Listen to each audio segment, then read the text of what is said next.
All right. Here we go, back again on the other side of the coin.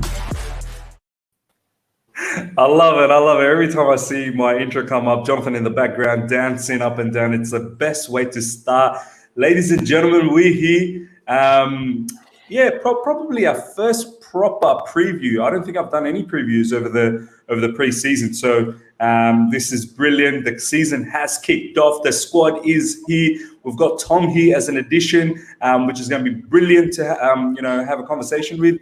But yeah, ladies and gentlemen, how are you feeling? We've already got nearly 30 people live. Thank you always for the support you show. Smash the like button, get those likes up straight away.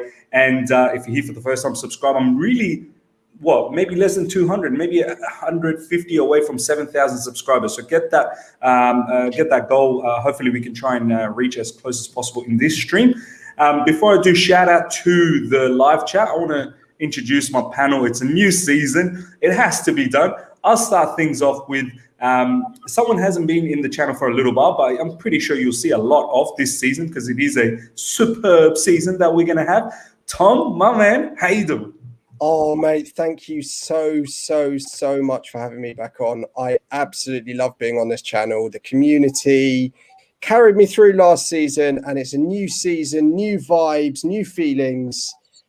And I'm so happy to be back on, especially with some three elite people like Miz, Taryn, Jonathan. So excited to even meet you in person, get some vids live from places. So many possibilities this season. And I'm going to be on far more than last season, I hope, because I'm far more dedicated. So thank you so much, Miz. And I'm very excited.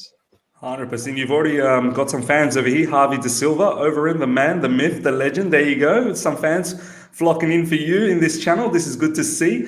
Lots of people already live. As I said, I will do a shout out to you guys very soon, but I'm going to keep the best to the last. You know who that is. I'll go to Taryn first up. How you doing, my man? That was Nah, you know I love you, Taryn. You know I love you. I'm joking. It's all good. Yeah. Obviously, great to be back on the. Taryn, you're on mute, bro. Oh, he's muted himself. Oh, he has muted. Mute. Oh no, that was awkward. Yeah. Anyways, you were saying great to be back on the channel. Is that working now? Yeah, it's working. Okay. Yeah. Anyways, great to be back on the channel with you guys. Last time we were at Stamford Bridge. Now we're doing a live stream. Back with Tom for the second time in an hour. So yeah, all vibes, everything good, and yeah, it's gonna be a great stream. 100%. You know I love you, Taryn, man. That was just a fun and tongue-in-cheek, a little bit of tongue-in-cheek. Jonathan, my boy, how's things? New season. We're gonna see each other a lot more, of course. What's been happening? Good morning, good afternoon, good evening, and thank you for that intro, Miz. You know, the best till last. I feel very privileged. I'm ready for this season. You know, this is the first competitive game for this season under Tuchel. It's a real chance to see where we are. We've had a lot of preseason games. We've done quite well. We've seen a lot of the peripheral of the squad. We've seen a lot of players, obviously, coming back to training, like 8-9 days training they've had from the Euros and all the different competitions they've been in for their national teams. So we may see some. But I think we're going to see a lot more familiar faces that we've seen over pre-season. So look, I'm excited because we are going to announce a certain player today, tomorrow, Thursday, whenever it is, as long as it's before the first game of the season, so we can maybe sneak him into the lineup at some point. Yeah, I'll be happy. So yeah, let's get some silverware tomorrow as well before the season starts. 100, man. I'm pretty confident we'll probably hear the announcement maybe post the Villarreal game. I'll find it very difficult if we hear the announcement before that. It'll just overshadow the game. And I think Romelu Lukaku, if you don't know, ladies and gentlemen, who we're talking about, it's Lukaku, and his announcement, deserves all the attention, 100%. Marvo saying stream lagging. I'm actually watching it on the side, and it looks absolutely perfect. I'm not sure about you guys. Is it lagging for you guys at all, the panel? No. So Marvo, maybe, I don't know, the classic, turn off the internet, turn it back on, and see if that happens, if that makes it better. But yeah, we're going to get definitely straight into this conversation. Over 60 people live. Get those likes up to over 60. It exposes to more fans out there. If you're here for the first time as well, subscribe and check out my boys and their socials in the description right now and follow them everywhere. Taryn with his podcast, Tom and Jonathan with their Twitter. The link is there. Just go and follow them straight away. Massive shout out to the live chat. As I said, we've got Horizon here, Master Yada here, Annie Ruth is here, NT, CFC Abbey. Who else is here? We've got Tumo, Declan in Ireland. Thank you so much, my man, for coming along all the time. Tumo Arcibian is here as well. We've got Brendan Coyle. We've got Ryan, Harvey. Oh, man, it's just amazing. Marvo, Kasim. This is brilliant. All right, let's get straight into this. First up, I want to bring up, everyone wants to know about Romelu Lukaku, and that's the first question the press conference had asked Thomas Tuchel about. I want to bring out a particular clip and then get your points as to what you think about it. So let's bring up the first clip on this press conference. How close is Romelu Lukaku to joining Chelsea, and what will he add to the squad when you are in a position to announce him? Well, I'm absolutely not in a position to announce anything, and I will maybe refuse to talk about it because we are in a match day -1 press conference before a European final, and it's clearly not the moment for personal discussions of our squad. As you know, I have a lot of trust in the existing squad, and we proved already that we can be a strong side. I talked many times about that we discussed together our ideas how to improve the squad, which is not easy. With Oliver Giroud leaving the club and having also an important role over the last years, we miss a certain profile of attacker. And then we need to wait and see what's possible, what's not possible. But we are not in hectic, we are not in panic, and we are happy to work with the team and to arrive with a team like it is tomorrow. And today there is nothing to announce, and it will always stay like this, that I will not talk about it until the moment we have something to be announced. Brilliant. I mean, more or less, this is what he's been saying. There's been a clip that's been shared around from Sky Sports or Football Daily that kind of elaborates on this particular point as well. I'll go to you first up, Taryn. I mean, he kind of doesn't say anything about Lukaku, but then at the same time kind of says this profile is needed. Kind of elaborates on, Olivier Giroud leaving and a new attacker is needed. That profile of Lukaku is needed. I mean, I know he didn't say that it's done and dusted, but you can tell that he knows it's in the bag, and it's very positive from him to see as well that he's very clear as to why he wants this player. What's your thoughts? Yeah, he's very cheeky. He kind of puts it out there. It's kind of like, tell me about San Lukaku without actually saying it, and he kind of hints towards it. Obviously, he can't admit it. He can't say, without announcement. We've seen Nabil Fekir's just transfer collapse just before time for Liverpool. So, anything can happen with these transfers. And until the announcement, until the player's holding up the shirt, he can't really comment. The only time I remember at Chelsea was when we signed Edouard Mendy, and Lampard kind of said in it and think he's in the club, that's on his deal. So that's the only thing I'd say. But like I said, he is kind of hinting towards, he's saying everything that the fans want to hear. We need a target man. We need someone who can play with his back to goal. He's a different kind of striker to Timo Werner, to Kai Havertz. And he's saying everything that we want to hear. But like I said, he can't say it. He can't tell the media. They all want it so badly. They're hassling. They're saying, just tell us the Lukaku signing. Come on. Fabrizio Romano hasn't tweeted in 24 hours. Just news. Come on. He's like, I'm not going to say this. It's not our position. He's not a member of our club just yet. It's disrespectful to Inter Milan, to his agent. So right now we can't say it. And my thoughts on that is going to happen very, very soon. That's all I can really say about it. In the next 24 hours or so, the deal should be announced. And then in the interviews, he can start saying, I've got the striker who can play with his back to goal. I've got the striker I need. And you can stop pestering me with these questions now. I'm very, very happy.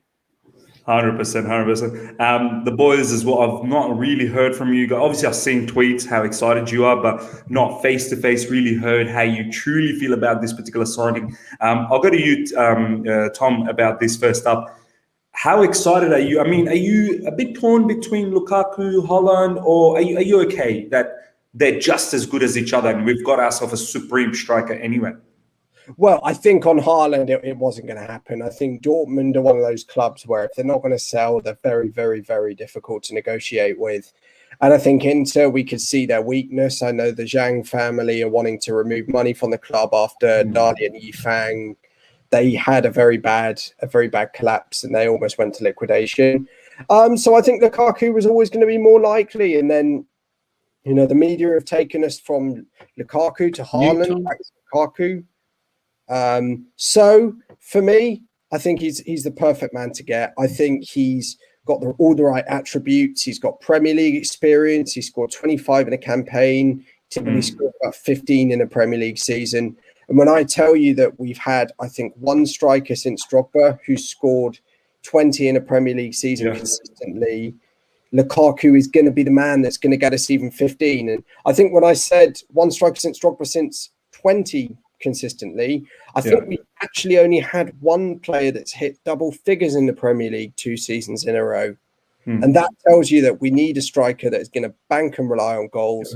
Lukaku's going to be that man. And I just can't see him flopping because of the Premier League experience, everything. He's improved at Inter. He's in his prime. Perfect signing for us. I have to be honest with you. 100% agreed, man. I mean, there was a comment, I think, from Rio Ferdinand saying that, why are you looking to come back or something along the line. And then Romelu Lukaku saying that I'm really hungry. I really want to do well. And at the end, Rio Ferdinand ended up saying that this guy could be a massive threat in regards to Chelsea winning the Premier League. I mean, Jonathan, I know you've been a massive, massive fan of Lukaku. This is just around the corner now. The announcement should happen. I mean, what does this mean? As Tom said, 20 plus goals. That's a huge, huge factor in regards to chasing for the league, right? 100%. I mean, Nishal did an article earlier today, one of the guys who's on this stream quite a lot, so make sure you check it out on his blog. It's pretty much double the goals per game ratio in the last 2 years of strikers that we've had, like Morata, Higuain, Tammy Abraham, etc. So you double a goal tally or goals that we've had from our strikers, 8 to 10. I know Tammy had a great season the season before last, but if we can add 10 goals to our game, especially in games where we drew or we lost, those are the games where we pick up points. We instantly, upgrade ourselves in the table and we start to become title challengers. Every team that wins a Premier League, bar maybe Man City, who just have a crazy ability under Pep Guardiola to share the goals as much as kind of Liverpool did. But generally over the years, since the Premier League started in 92, you pretty much need a 20-goal striker, 15 to 20-goal striker to propel yourself to the top of the league. So you add Lukaku into our side.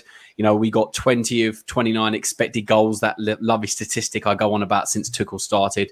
You add Lukaku in and it completely changes. So look, Haaland was the darling of the board, the darling of the fans, and everyone was going on about him. I was pretty happy, very happy even for him to sign. But, with all these things going on with transfers, you just never know. And Lukaku, I kept saying second option, or not even a second option, just don't rule it out and don't disrespect him because... we did a stream about him, for about 20 minutes we talked about him, and I said about Drogba, Costa, now Lukaku, the profile of striker. Tuchel hits it on the head. He's a kind of certain profile of striker that we need. So when he does sign, it might not be tomorrow because of Super Cup, because Messi's going to be announced and Chelsea want to make a big impact. By the way, Messi just got announced. We will talk about that very soon. Yeah. Okay. This is what you get when you go for a run and you get off Twitter for 3 hours. But yeah, I think that hype, the Super Cup, it will be announced maybe Thursday now. As much as we wanted it before, they've left a one-man gap in our squad, Chelsea, the 24 person squad of 25. So, yeah, it's going to happen. He'd probably come off the bench against Palace. But, look, I'm absolutely buzzing to get my yellow away kit with Lukaku 9 on the back. All right. By the way, 10% if you go through his other streams. That's right, baby. Get in on it. I'm getting it as well. I can't wait for that yellow shirt to come up and have that Lukaku name at the back. It's going to be amazing. Shout out to Scotty. Thank you so much for the super chat, my man. Watching from San Diego, California. Congrats on the new channel. Listen during my early morning runs. Go Blues. Honestly, love it, man. I love how there's just people all around the world that tunes in on this particular channel. It's brilliant.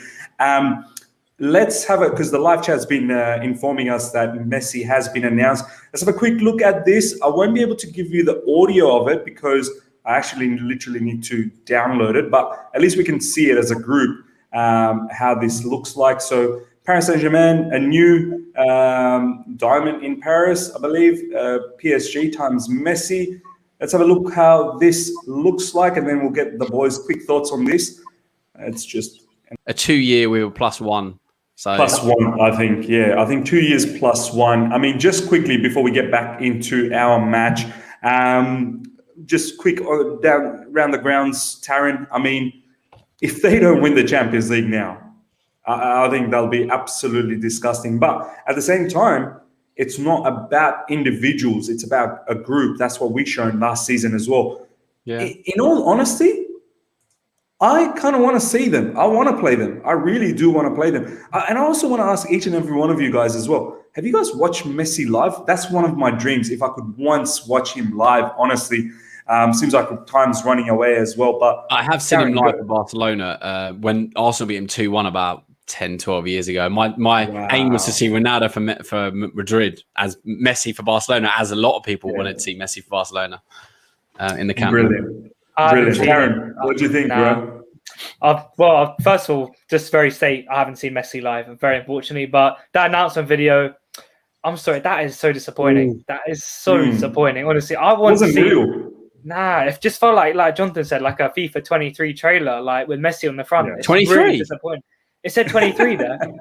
It said 23. No, 23 his contract. I mean, FIFA 22 is not even out yet, bro. Yeah, that's what I'm saying. His contract said it 23 on the actual announcement video. So that's what I mean. But that's what I'm saying. I mean, like you said, the question, they should win the Champions League. Do you know what? I just don't see it with Mauricio Pochettino. I'm sorry. I don't think you can get the best group of players in the world and have a manager who's not a trophy-hungry manager. We saw, before Tuchel came in, we had a great group of players who could win a trophy, but we didn't have the right direction we were going in. It doesn't matter if you stick an 11 world-class players on the pitch. If you have a manager who's not the best at combining them all together, Tuchel got the best out of them at PSG. He won the league and maybe not the Champions League. Other managers have got the best out of them players, but I don't think you can get a group of world superstars and have a manager who necessarily can't get the connections right. There might be a power kind of change in the team with Messi coming in. Mbappe, Neymar, Messi, is the connections going to be there in the attack? I'm not quite sure. So I don't think they're guaranteed to win the Champions League just because they have a Messi in their team. So that's what I'm saying. If they're the better manager, 100%. But that is kind of a dig at Spurs a little bit maybe. But I just don't see it with Pochettino as a manager. Like he bottled Ligue 1 last year. I just don't think he's a top-class manager, in my opinion. No, 100%. Someone disagreed in the live chat. Their dog apparently could manage the PSG and win the Champions League. Their dog. Yeah, a lot of people say that kind of stuff. Oh, no one needs to manage them, this and that. But at the end of the day, what's PSG won? It's not like before Messi, they didn't have a really good team. They've had a fantastic team. And Thomas Tuchel has taken a bit of slight dig at them in recent times by saying, I finally got a team that is not just a group of individuals, it's a proper team to manage. And it's a club where the structure is correct as well, and he thoroughly enjoys it. So it's very, very important to have everything correct, not just the individuals. But let's be honest, I mean, some of the individuals that these guys have is phenomenal. Tom, just quickly from your side, would you say this is probably one of the most unbelievable transfer windows you've ever seen from a particular club, where they've got Donnarumma for free, Wijnaldum for free, Messi for free, they bought Hakimi as well, Ramos for free? Oh my days. Tom, what do you think, man? I think, to be honest with you, it's a Galacticos 2.0. I think I remember when David Beckham moved over to Real Madrid, it had very similar hype to this whole Messi thing. You've obviously got, I think Zidane makes the right point when Claude Makelele left Real Madrid so they could get David Beckham. And his point always was, why are you removing the engine of this team to add another lick of gold paint? And for me, Lionel Messi is a lick of gold paint. He's the best gold paint. Don't you dare get me wrong, but Neymar and Mbappe aren't that bad either. I look at that PSG team and I still don't see an engine that can win a Champions League. I think Verratti is a very good centre mid. I think Wijnaldum's a very good centre mid. But they haven't got that base of midfield that I think is good enough to win the Champions League. And I don't think that, they'll be surprised if they do go out. I mean, I know Idrissa Gueye is a good player. I like him, but I don't think he's Champions League winning level. And I think PSG, and this is going to sound like a real wild card answer here. If I were PSG and I could have got Kante or I could have got Messi, I'd have taken N'Golo Kante. That's all I'm going to say. I mean, that's the thing, Tom, you said the engine, like it's not about just having a star-studded strike power, but when there's no midfield, Messi was in Barcelona and Barcelona was just getting run down by every team when it got to a serious level. So it's very, very important to understand. And I know, Tom, you get a lot of stick for not having Messi. I know your tweets and the videos, but there is some form of truth to it. But at the end of the day, if Messi ever knocked on the door on Chelsea, it'd be so difficult to say no to him. And I'm pretty sure, I think Chelsea were at one stage when the news broke, I think there was some truth behind that. They were chasing him as well. Obviously, PSG was just far advanced. The whole Messi situation, not just he's an absolute genius and an alien of a footballer, but it's the business side of things that I'm going to share something with you guys. The day when the news broke, the day after when I did the stream on Messi possibly leaving Barcelona, I had 750 people live coming in on that particular show. And this channel is very much a Chelsea-centric channel. So that kind of shows you the pull that Messi has. And I think Messi's press conference also had about 700K people watching. Literally broke the internet, man. This guy's just phenomenal. But anyway, just last thing I want to say, look, love Lukaku. I'd love a centre-back, a midfielder, but I would swap them all for Messi because, look, best player currently playing. As much as I'm not comparing him to Kante, but I think if you said to me, any player in the world would you have in your team, I would still say Messi. As much as I love Kante and he's gonna, if Kante wasn't playing for Chelsea and it was Kante or Messi, I would still choose Messi because the pull he brings you, just the way he takes 3-4 defenders out of a game. Yeah. As much as I love Kante and I believe in a structure, I believe in a midfield that's going to win trophies. But if you add in 30 goals and assists that he brings, it's just, and Kamina's right, icon. And he's got another 2-3 years in his prime. I think it's a great move for PSG. But yes, they still need to strengthen in other areas because you can have a very top-heavy attack. I think they've got a good defence. Yes, maybe the midfielders are weaker part, but then they could go and get Tchouaméni. You never know.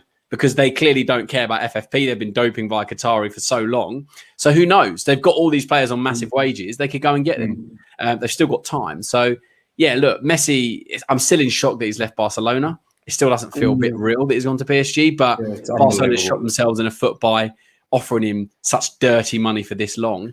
La Liga rules with the salary cap, the fact he couldn't take less than 50% of his wage.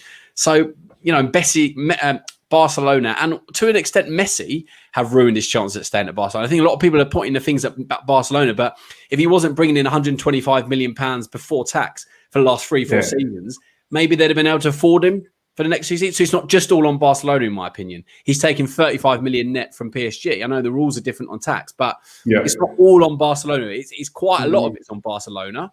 But Messi has been taking some dirty salary, albeit he deserves it. He's a great player. But you break that 125 for the last 5-6 seasons, 600 million. They're $1 billion in debt. He takes half of that. Maybe they could have afforded it in the next 2 seasons. So, I just want to remind people that it's not just. It is probably Barcelona's mainly their fault. But it was only one choice to PSG. He may not even care about PSG or want to play for them, but there was the only option. He may not really be that bothered, but that was his only move because Chelsea. I don't think we could have afforded that 35 million and been adherent to our FFP, which we've tried so hard to do for so long, because it would have broken us financially, really. 100%. Sorry, let's move on from Messi. Let's talk about the big game tomorrow. I want to quickly clarify. When I said about Kante and Messi, I didn't mean to say Kante was a better player than Messi. Context. In the context of the PSG team, and if I wanted to build a team that would win the Champions League, that would be that was from the lens I was very much 100% makes sense, Tom. The greatest footballer I think we've had with Ronaldo. I don't want to get into that. Those two are the two best we've ever had, particularly in their attacking roles. And I'm not taking anything away from that. I don't want anyone coming to me on Twitter or anywhere telling me that Tom, I completely understand, completely get it. If PSG have gone, we've done everything. We couldn't win the Champions League. Messi, if we don't, I think they may just fold as a club if they don't win it with Messi. They literally, this is their final throw of the dice, in my opinion, because quite a few of those players have got 2-3 years left. So I get you, Tom. I completely get you. No, 100%, Tom, man. I mean, there was context. You were more talking about what does PSG need. It wasn't Messi that they needed. They needed someone like Conte. Anyway, ladies and gentlemen, let's get back to the Super Cup. We've got a Super Cup game. That's enough with Messi. We'll probably talk about that because I can see the boys got strong opinions on it. We did a massive stream the other day about it. We may talk about this later down the track as well, but let's get back into this. Jonathan, I'll go to you next up. The next thing that we talked about in the press conference that Thomas Tuchel talked about was a preseason. I feel like Chelsea's had a very decent preseason. I just want to bring this up as well. We'll just have a look at some of the fixtures and whatnot. So obviously we played Arsenal. We beat them 2-1. Spurs 2-2. But to be honest, Spurs, the first half was our real team. Second half was Mickey Mouse team, probably D team, E team, F team. I don't know. But we absolutely punished them. But also the Bournemouth game was very strong, and all the other games before that were quite strong as well. I think we've had a very strong pre-season moving into this particular matchup against Villarreal. Obviously, Villarreal, we'll have a quick look at Villarreal as well. They got beat by Leicester. They had a 2-2 against Leeds. Marseille as well, 2-1. So they've actually haven't had a single win. That's correct. That's perfect for us as well. They've played some top Premier League teams as well, which is very, very interesting. I mean, what do you make of our preseason run moving into this game, man?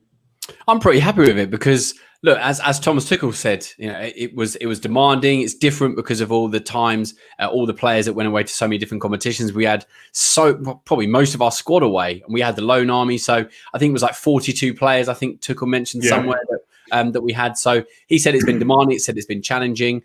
He says he's been on the pitch twice a day for double sessions. They've had kind of like the current group that's fit, the current group that's coming back.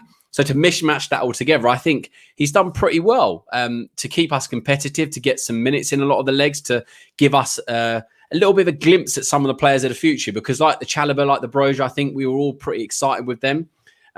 So there's a few that had a flutter, Bakayoko, Drinkwater, all of these players that obviously now been dropped from the Super Cup squad. So I think Super Cup is pretty much the direction where he's going. Still a few that are going to be cut.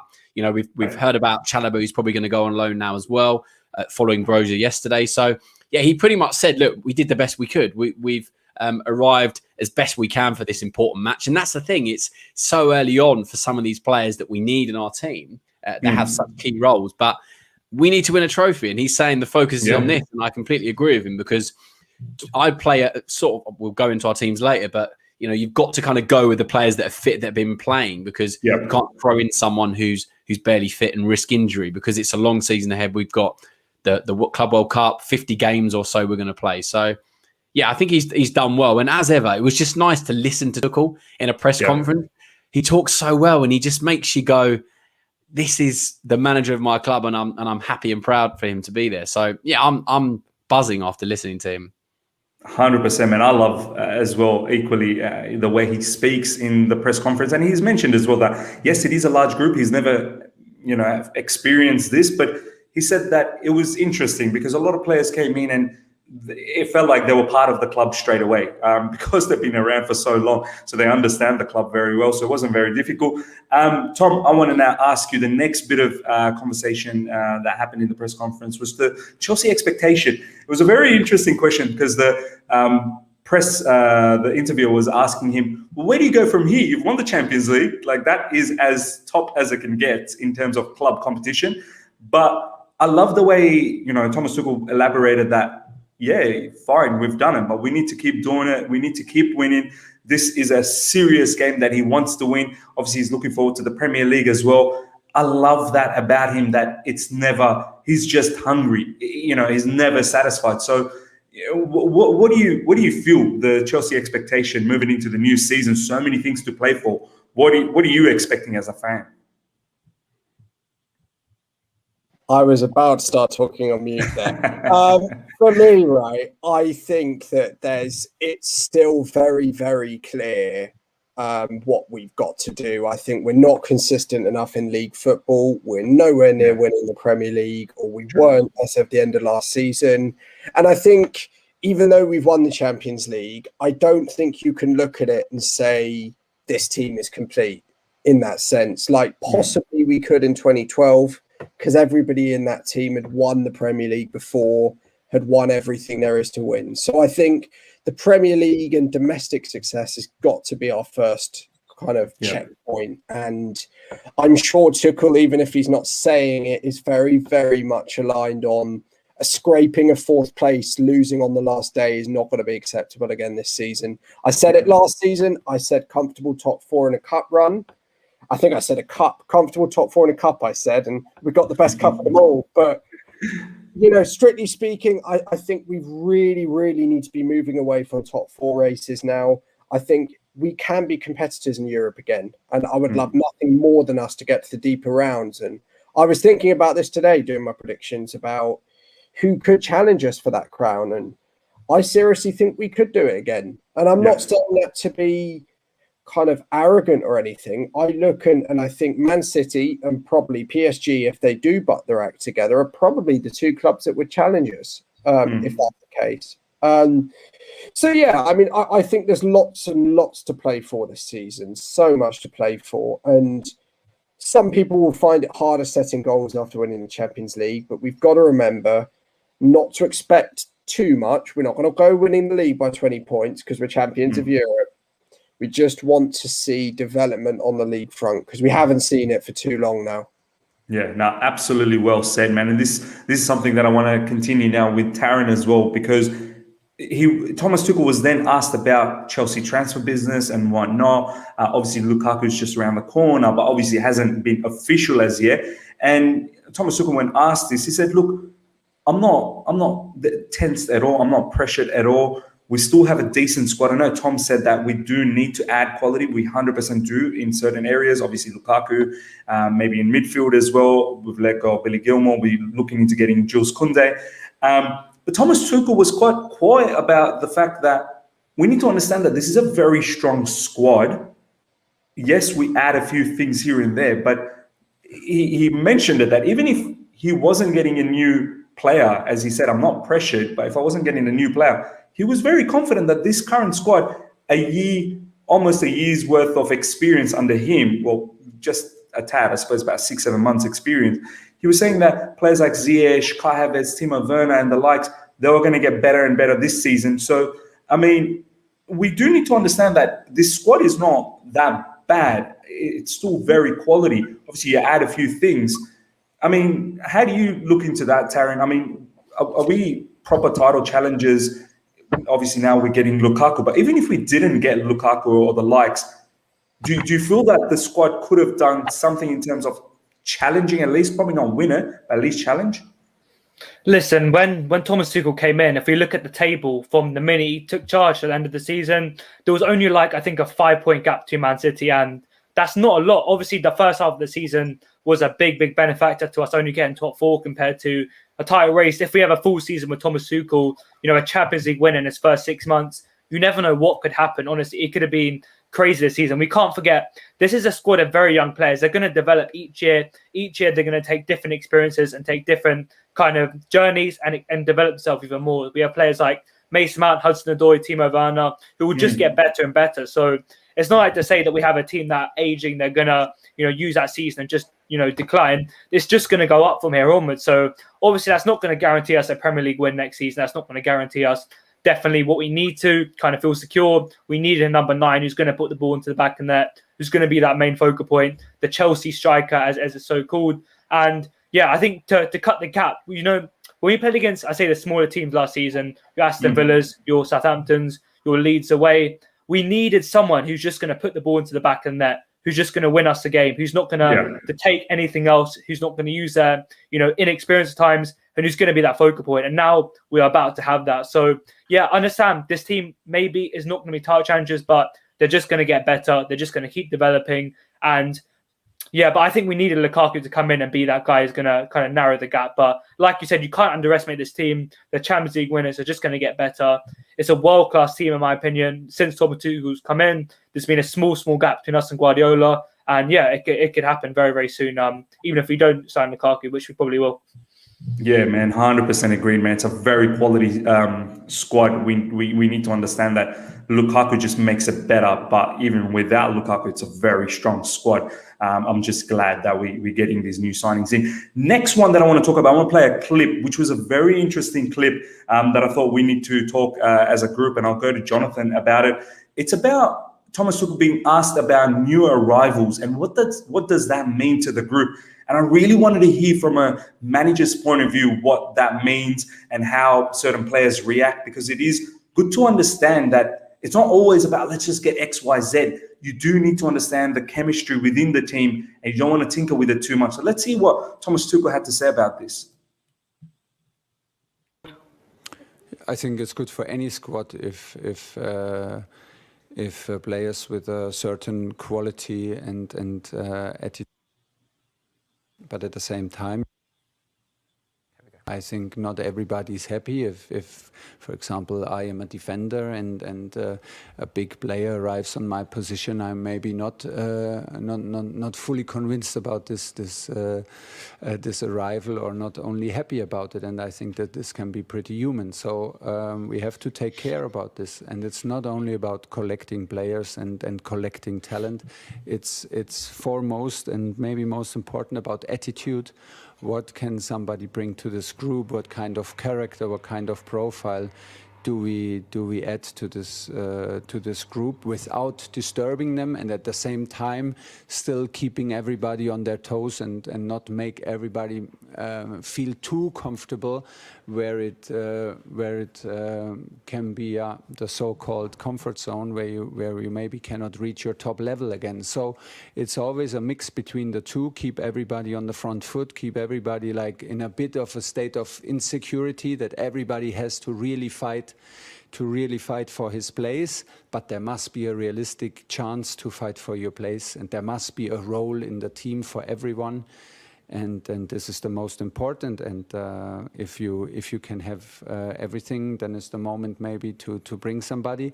If there are doubts in one of these aspects, maybe sometimes it's better to not bring someone.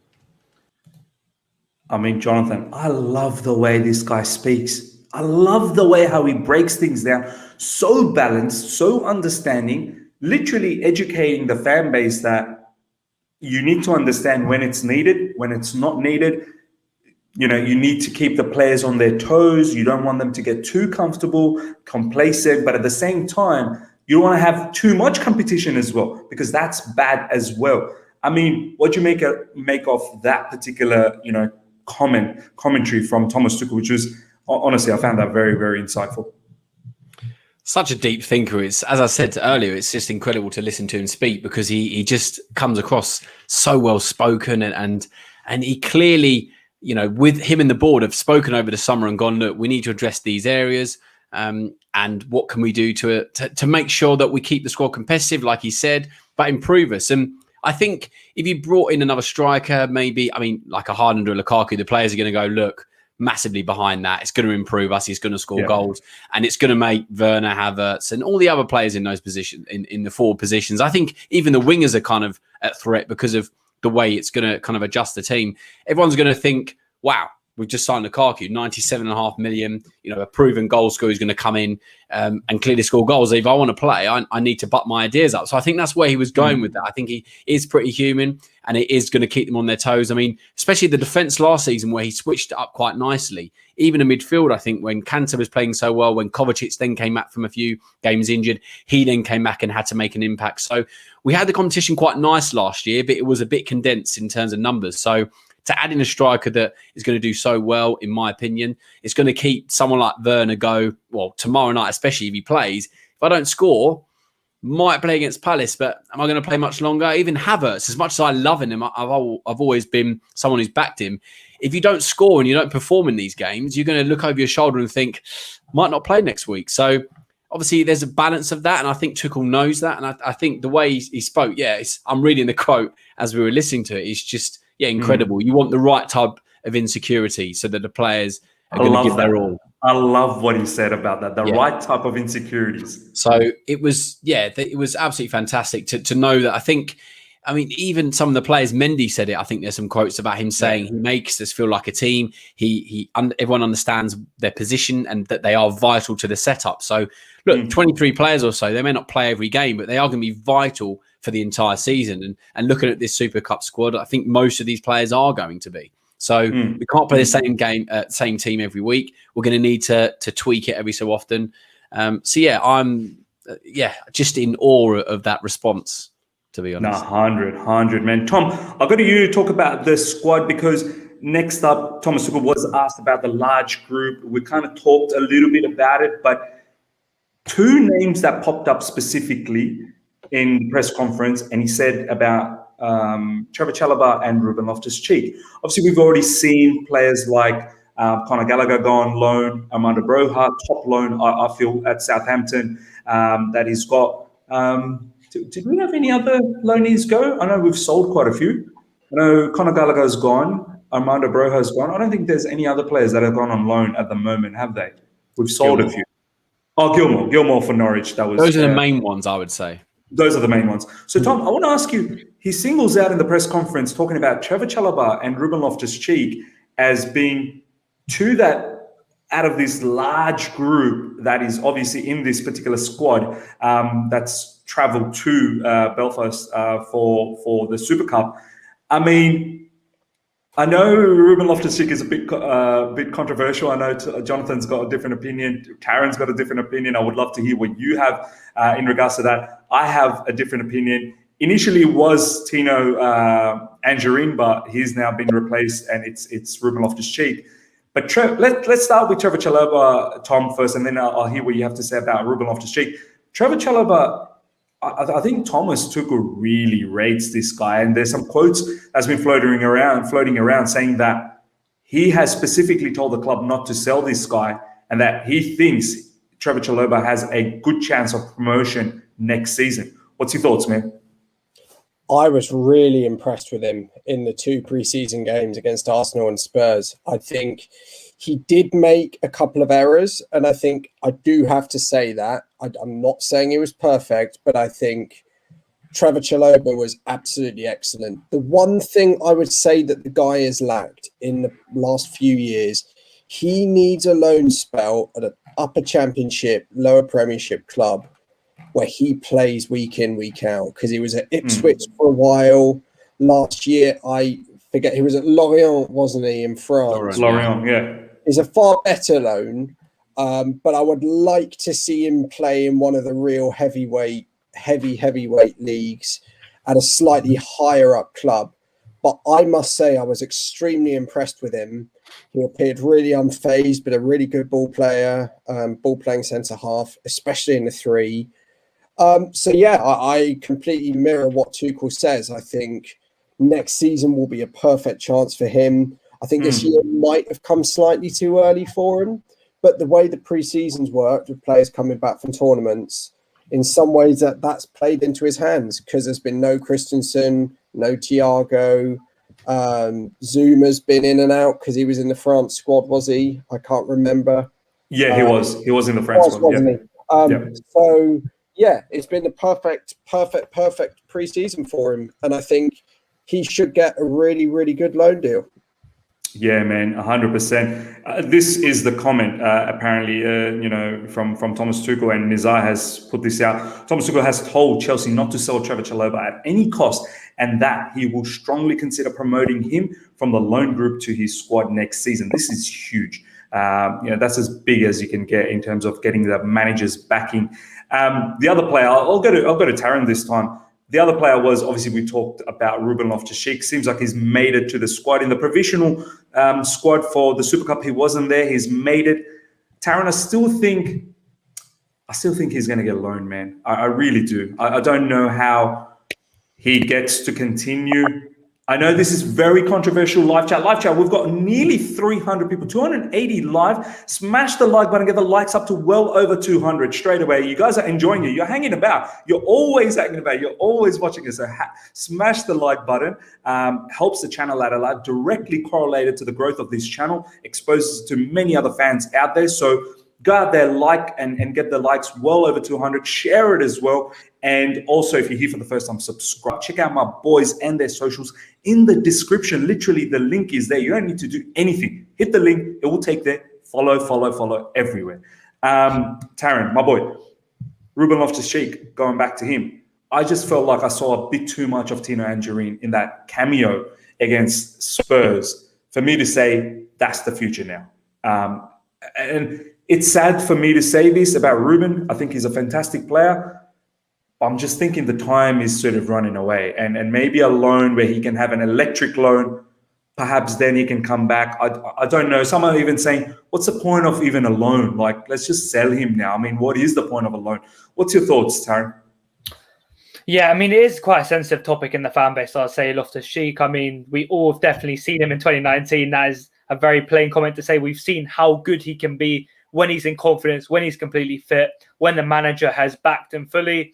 But the more and more I'm seeing him in a double pivot under Thomas Tuchel, the more and more I'm thinking alone is going to be better. I just don't see him fitting in. You know, I did say on a stream quite a while ago that he might be perfect to play there, but you need to be so concise on the ball. You need to literally want the ball at your feet all the time in that pivot.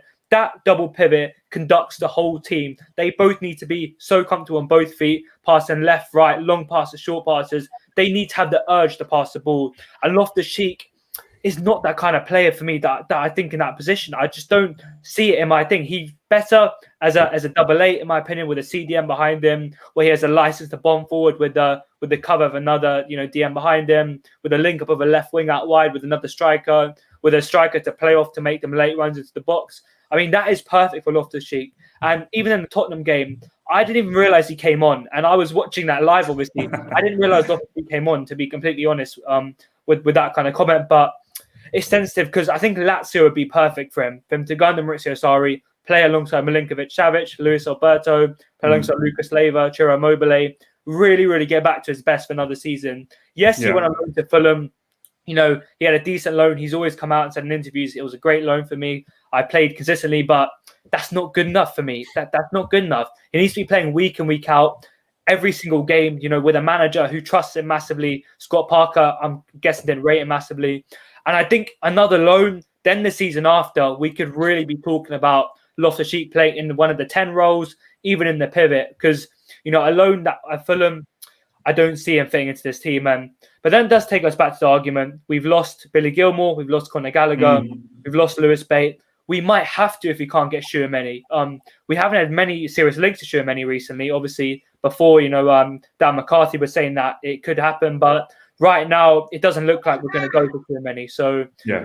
So we might have to resort to Loftus-Cheek. And I'm not saying that's the worst thing in the world. Obviously, he's a great player. But like I'm saying, I'm sure a lot of people would agree with me.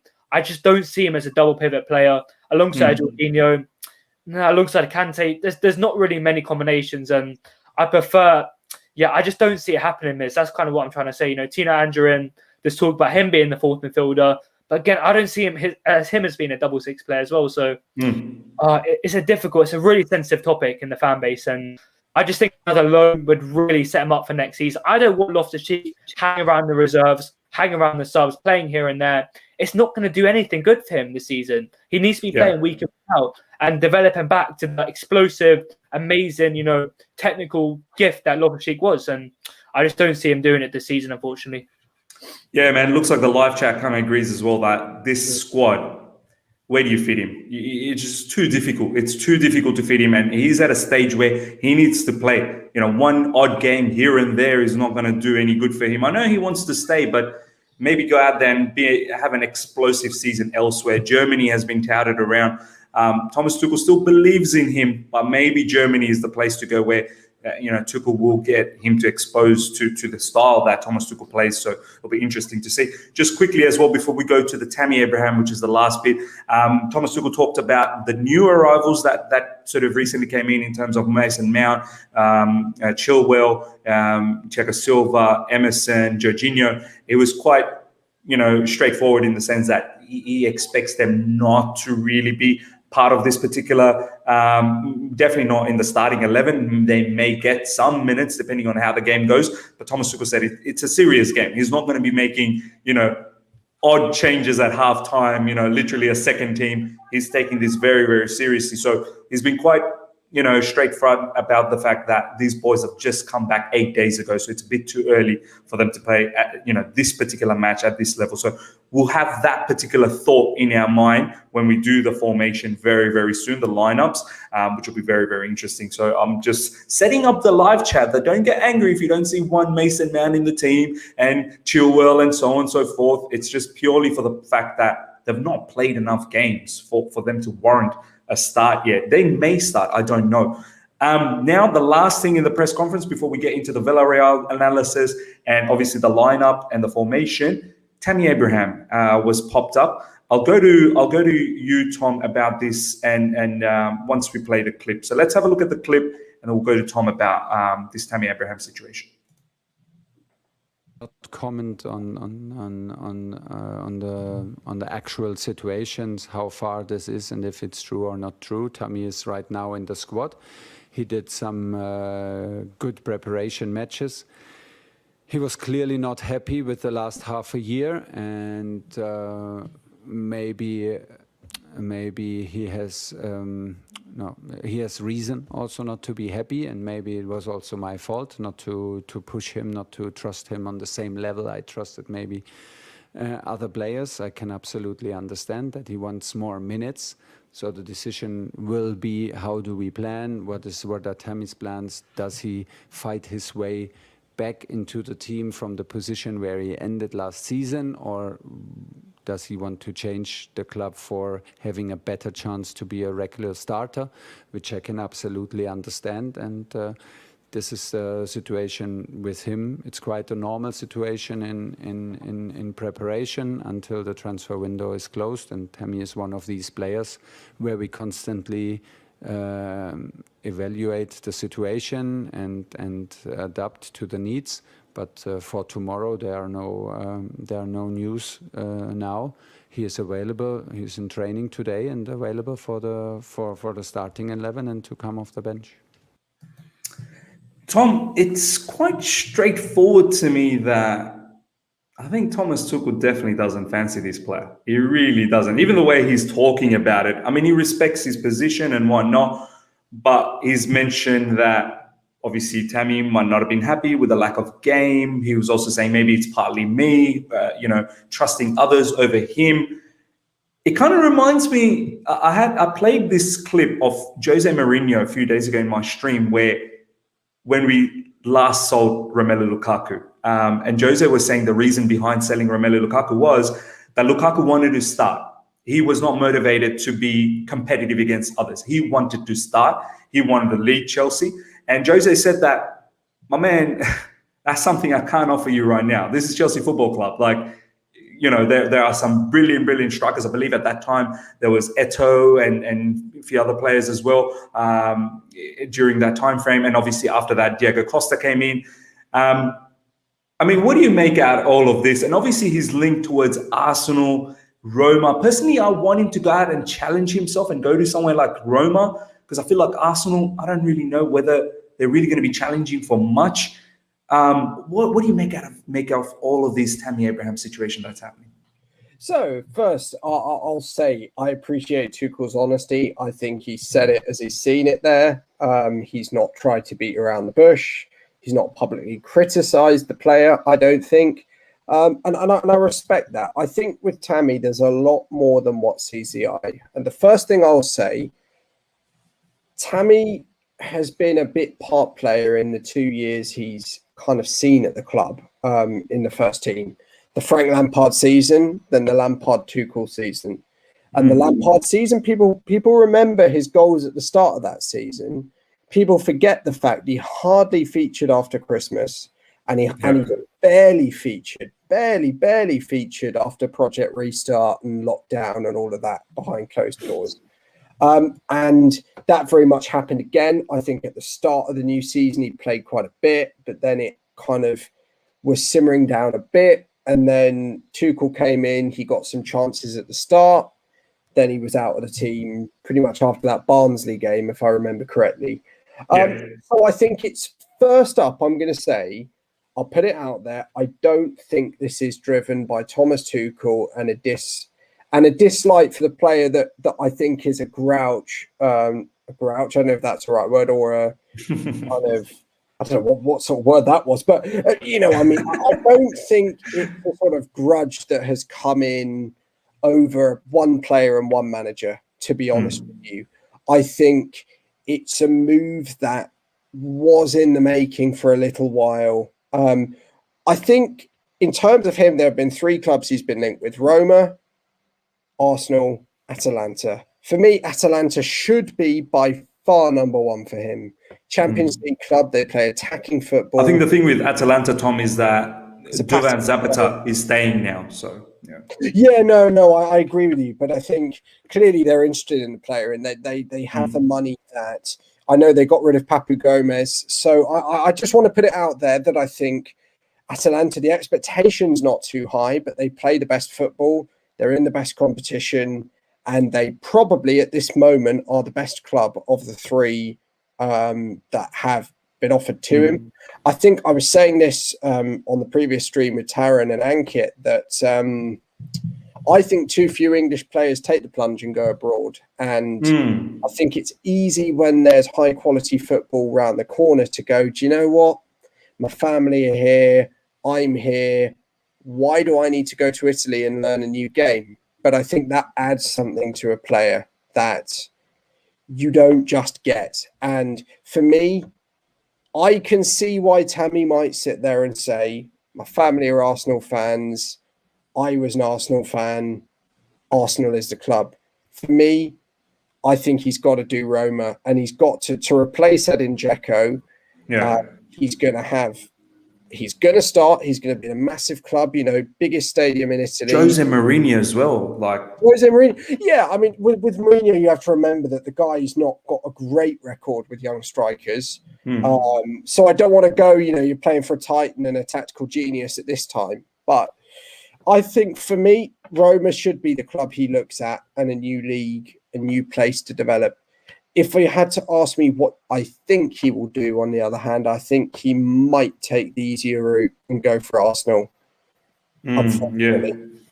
Yeah. Jonathan, I mean, this comment here from Emil saying, panel, what's your thoughts if Tammy joins Arsenal instead of Roma? It seems like he is fancying Arsenal. For me, it just seems like the easy selection. But I know there's the whole family factor and whatnot. But he's a youngster. I just thought that be bold, Tammy. Go out there and play for Roma. Roma's going to probably be up there in terms of trying to go for the Serie A. Jose Mourinho, as much as we talk about him negatively, but look what he's done to Harry Kane as well last time at Spurs. He's done madness with us as well. Not to say that he'll have the same impact with Tammy Abraham, but I just thought that is a different challenge and something that will maybe just wake him up a little bit. It's too comfortable for him, and it feels like he wants everything on his plate as well. Jonathan, what's your thoughts? I'd rather he leave the Premier League. I don't really want him to go into Arsenal and scoring 10, 12, 15 goals possibly. But even at Arsenal, I mean, Lacazette up front, it's going to have to try and get in front of him. It's difficult because Lacazette is really important to the way Arsenal play.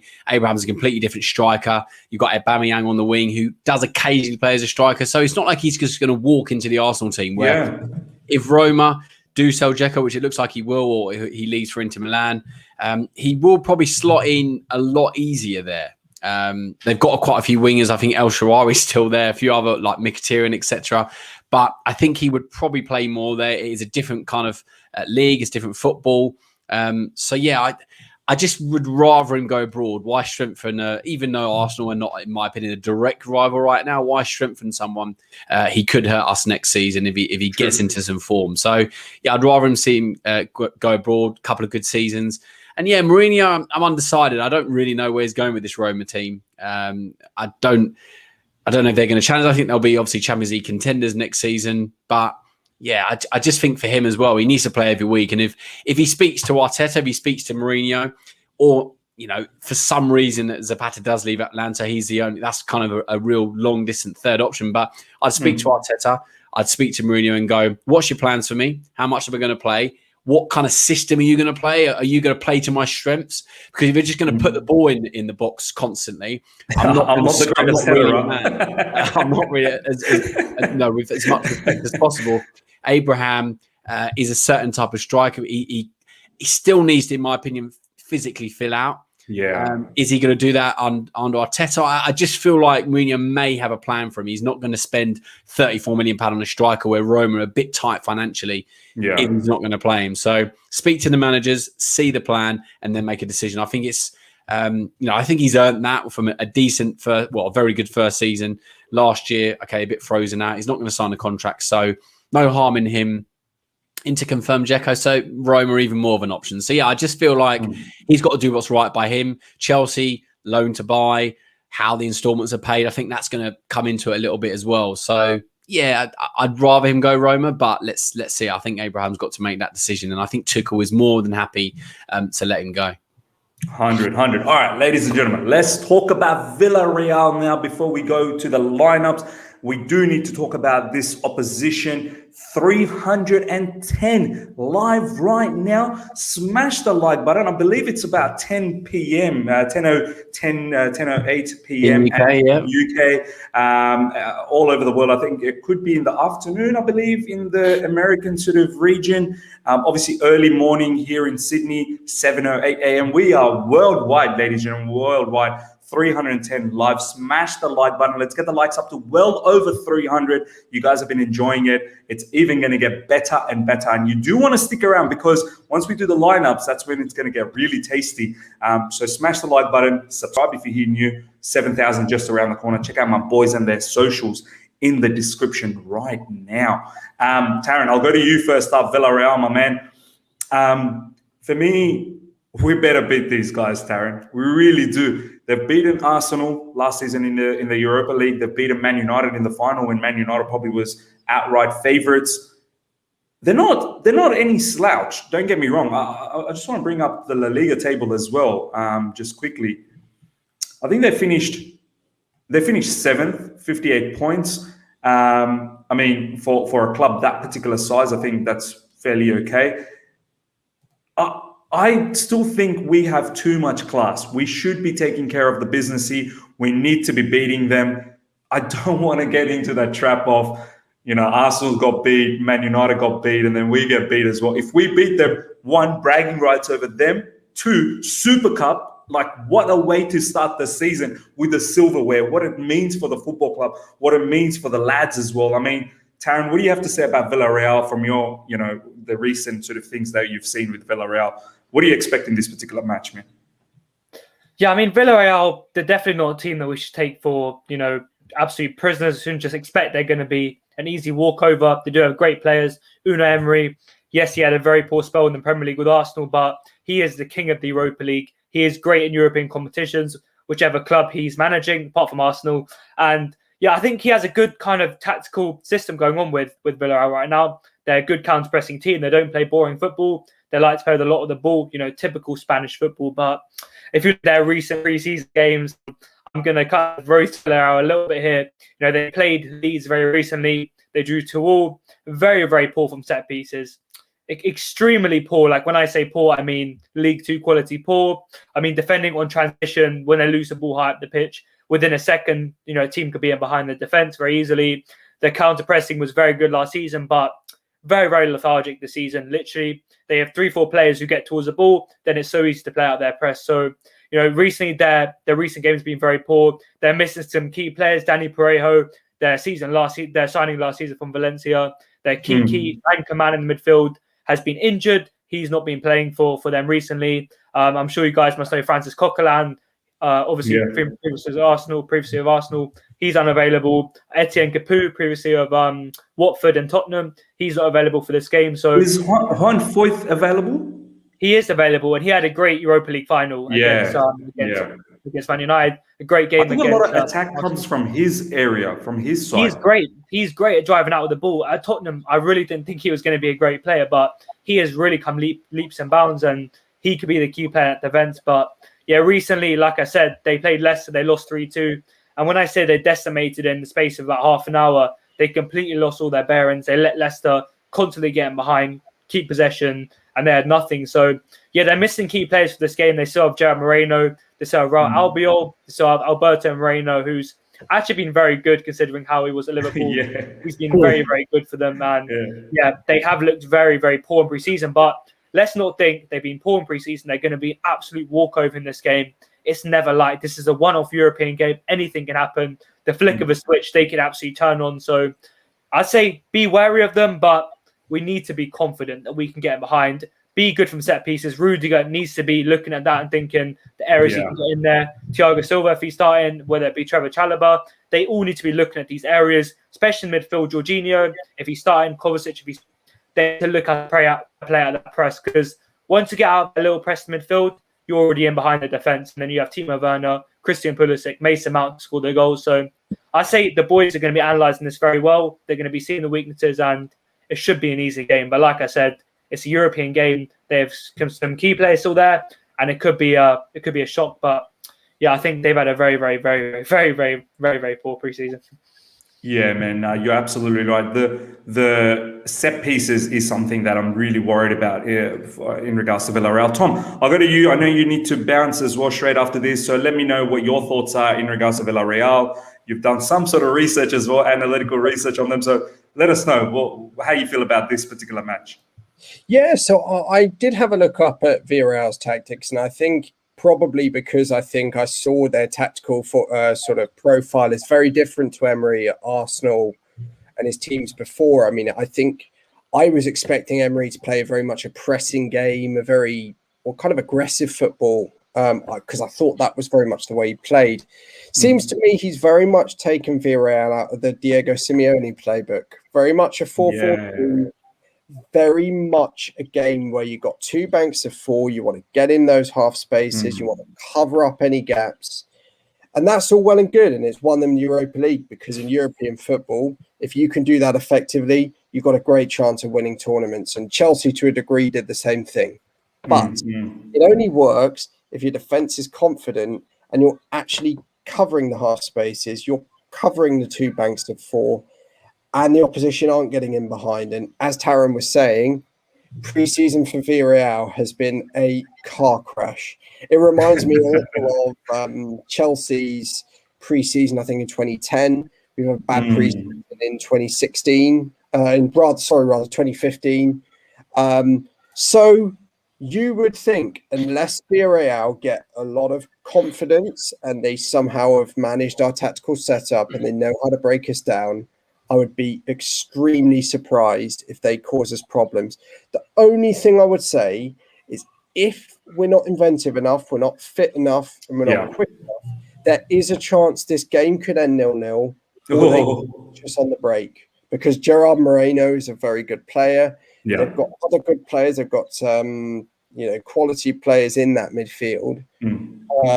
So I would be careful, but I think this is an eminently winnable game against a team that's never played in the Super Cup before. You've got to remember that. They've never won a European title before the Europa League. Yeah. So this game really should be winnable. But I will caveat that by saying it's my last caveat of the night. Chelsea first Super Cup, we beat Real Madrid. It can happen. That's right, baby. But what I will say before I head off, because I need to get some sleep, I've had the longest day ever. Thank you very, very much for having me on, Miz. I've loved always being on with Taron and Jonathan. It's the best community ever. I hope you guys on this stream will see a lot of me this season, provided Miz is cool with it. I want to be on 100%. I absolutely love it. And I'll be trying to get you videos from wherever I'm at football related this season. Absolutely love you guys. Have a great season. And let's hope we win tomorrow night. Brilliant. Thank you so much, Tom, for your time. And ladies and gentlemen, we've got nearly 350 live. Check out Tom's socials in the description. Go and follow him on Twitter. Seriously, just a genuinely nice guy. I don't have any other things to say. So go out and follow him. Tom, thank you so much. Have a very good night. And obviously, we'll continue with the analysis. Thank you, Tom. Take care, my man. Jonathan, I want to now talk to you about Villarreal. Obviously, Tom's given a nice little insight. Do you get the feeling that they could possibly sit back here then? Like, it kind of gives me the vibe that they will sit back. We'll have a lot of the ball. We do have many ball players in our team, and we're in a particular situation where we've been playing some really good football. The A team, whenever that's been thrown into the mix. Do you also get this feeling that maybe they'll hang back, look for counters, look for the set pieces with Jared Moreno, try and find him as much as they could? Jared Moreno is very good at finding those movements and those gaps in set pieces and putting those headers away. How do you see this game panning out, and what do you think is where we could hurt Villarreal? I think definitely in the midfield. I mean, I don't know what the midfield's going to be. It could be the Kovacic Kante pivot that we had in the midweek against Tottenham. I think that's probably, as I said earlier, we're going to go with a similar 11 to the last one. I think the midfield, as I said, is the one where we can really hurt them. We control the midfield. We control the tempo. They've got quite a few injuries, quite a few people that have been testing positive for COVID.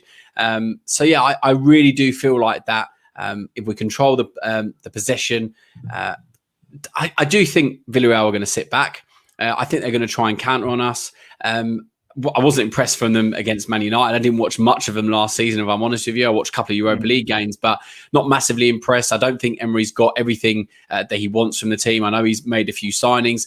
But yeah, I do think midfield, especially on the wings as well, especially with our overload with the wing backs, we've got so much pace up front. So look, we've historically struggled even under Tuchel against these kind of teams. It will sit back, not come out and really attack us and allow us to get in behind them.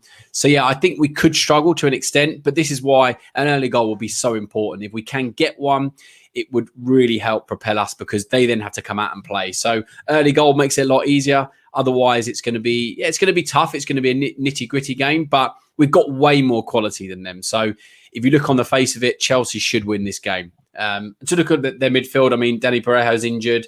I think there's another couple of injuries. Asensio is back in goal. Chuck Ruizy, we were linked with before. He's on the wing. Chuck Ruizy. Is he playing? He's injured, muscle injury. So we've been linked with him. He's out. We've got, I think, Pau Torres is even back, even though he's played in the Olympics final. So you've got kind of Torres and Foyth. And Foyth, look, they're just signing from Tottenham. I think he's a really good player. Played at right back last season. Played in DM in midfield. I mean, I've looked at a few articles today about their injuries and about looking through their lineups. I think he could be quite important. But also, they made a signing. I don't know his first name, but Dia from. I think they got him from. Yeah, they got him. I'm just trying to see where they got him from, but they bought him. I mean, 14 goals last season. I think he'll probably play up front. I mean, Alcacar, who we've seen at Dortmund, we've seen at Valencia. He'll probably play. He's good. So it'll be. I mean, only 6 By the goals. way, how do you pronounce his name? Paco Alcacer. I think it's Alcacer. Alcacer. Don't test me on my Spanish. But, let us know how you pronounce Paco Alcacer. How can they see that in the live chat? Like, how can they do that? It's going to be difficult, but I think so. Look at it. I say with the front three, I think that's where they could possibly hurt us, and obviously us having 3 centre backs could really help. So Dia, as I said, the new signing. I think Alcacer. Whatever his name is, Paco, let's go with. But obviously, Gerard Moreno, look, 23 goals in 33 games in the Liga last season. He's the big player. Massive player. I mean, he's not an orthodox centre forward. He's not going to go against our centre backs. He's not that physical, which I suppose Rudiger kind of likes, calling Paco exactly. I think he's someone, look, he wants to go in between the lines. He gets lots of goals. He allows other players to kind of take his position in the centre so he can come back, get the ball. He does a lot of work, not as a traditional number 9. So I feel like that's where Kante Kovacic has to make sure we track him. One of the centre backs steps out and make sure we track him. The wing backs as well. So I think Moreno is obviously the massive threat. Someone that we need to look out for. Someone with an eye for goal. But that front three is really the strength of their team. The midfield, in my opinion, is somewhere where we need to target. I say injuries and COVID, etc. Even if you look at their squad on the UEFA website, it says a lot of players that are injured or in contention. Don't go by the UEFA website. So it's going to be a makeshift team. I think obviously we've got a bit of a makeshift team, but our makeshift team is still far better in quality. So I'll go back to my original point. Midfield, early goal, we win this game. And we win a Super Cup for only the second time. In 1998, we won against Real Madrid. We then lost it against Atletico Madrid. We got battered by Falcao. We lost it to Bayern Munich, unluckily. And then we lost to Liverpool most recently a couple of years ago as well. So 3 defeats in a row. It's a trophy I want to win ahead of the new season. So, yeah, it's a nice bit of silverware to add. So we've got to be wary of Villarreal's threats. But if we play our game and Tuchel gets these guys set up, which I'm very confident he will be, I'm pretty sure we will come out with a win in 90 minutes tomorrow. Because as much as you may think, extra time might be quite nice, do not risk penalties in any situation. We do not care about that sort of thing. So yeah, it'll be a very interesting game. But yeah, look, we're going to do our formation now and the team, and it's going to have way more quality. So yeah, I'm expecting a nice win tomorrow. 100. There you go, ladies and gentlemen. The boys with some really, really good commentary around Villarreal. I think it's safe to say Gerard Moreno, one of their better players, is going to be the key one. And of course, I feel like they'll probably hang back. So it'll be very interesting to see how we design our team in regards to how we expect them to play. And obviously set pieces as well. Ladies and gentlemen, 350 live right now. Get the likes up to well over 300. That's the first request to each and every one of you guys, because it helps the channel, directly correlates to the growth of this channel. And yeah, if you're here for the first time, subscribe. We are so like Pep Guardiola, so close. We are so close to 7,000 subscribers, and check out the boys and their socials in the description right now. Things are going to get very tasty right now. We're going to talk about our formation, our lineup. I've got some interesting thoughts as well. The boys probably have some interesting thoughts. I'll start with Taryn. Taryn, first of all, I'll let you have the first 4, and then I'll see what Jonathan has to say, and then we'll see how we mix and match. So the goalkeeper and the back 3, I'll let you have the first shot at that. Go for it, my man. All right, thank you. Yeah, kind of thing, but yeah, in goal, obviously, I'm going to stick with Edouard Mendy. No doubt about that whatsoever. I thought you were going to say Bergstrom. What? Maybe not. But yeah, definitely Edouard Mendy. You know, this guy's been back for, I believe, the whole time, and definitely Mendy. In terms of the back 3, Rudiger, no doubt about that whatsoever. Antonio Rudiger has to start this game left centre back. Down the middle, there's a bit of debate around this one. Do we want Silva throwing back in after the Copa America? Do we want Andreas Christensen, despite his small injury and him being one of the most recent players back? But I'm actually going to go with Kurt Zouma down the middle, and that's purely for the fact that I think he's had a very, very good preseason. And you know what? When Koundé was late, he could have been like, I'm not going to play well. I'm not going to fight for my place. But he's shown that he is going to fight every single minute. He's going to be a Chelsea player. He doesn't want to go out without a flame. And that's what you want to see from one of these kind of fringe kind of players, that you say. But anyways, on to the right centre back. A bit of debate. Do you want Trevor Chalobah starting? He's had a very good preseason, but I'm going to stick with Cesar Azpilicueta back in the right centre back role. Ooh, I think, yeah, nice. I'm going to go with Azpilicueta, and yeah, nice, cool. And yeah, a lot of players. Christensen could have played there. Reece James could have played there, but I think he has the experience to play in this kind of game. I feel like he's treated his body very well during the time he's been off, and all them kind of reasons I'm saying I want Azpi back in there. But yeah, it's all up for debate. Yeah, now 100. I'm going to go to Jonathan, but before I do that, agree on the Mendy, agree on Rudiger. I don't think this is controversial at all, the Zouma thing, because Zouma, to be honest, has actually had a very good preseason. I know he's on the way out, but I can't see how Thiago Silva starts after only joining the team 8 days ago. Christensen as well, same thing. So it'll be very difficult to not have Zouma. Zouma played against Spurs and Arsenal as well, especially Spurs in the first half. He looked very, very good, man. Let's not kid around ourselves. He's still a top defender. It's just someone not fancied once again by Thomas Tuchel. I personally would have Chalobah, because once again, Azpi is someone who's just come in. I know you want to have the captain in there, which is very, very, good in terms of morale, and it is a top, European, like it's a cup that we want to win. I think Chalobah has shown enough in the preseason that he probably deserves to start here. But I'll go to Jonathan. What's your thoughts on the 4 that Taryn selected? Chalobah, look, when I did the little boo sign, it's nothing against Azpilicueta. I absolutely love him. But I just think from what Tuchel said and from the training these guys have had, especially Azpilicueta is the wrong side of 30 now, I would go with Chalobah. He's looked really comfortable. I mean, that first half we saw live, Taron, we were sitting next to each other, taking it all in last week around this, just around this time it was finishing. And we saw Rudiger Zouma and Chalobah look really comfortable in possession and defensively. And I know Chalobah's going to go out on loan, but why not give him one last chance to impress? And obviously for a potential suitor as well. So I get Azpilicueta maybe starting. I get maybe... I don't think... Well, I can't see Silva coming in. I don't think Reece James either, just because of the amount of time they've played in and the little time they've had training.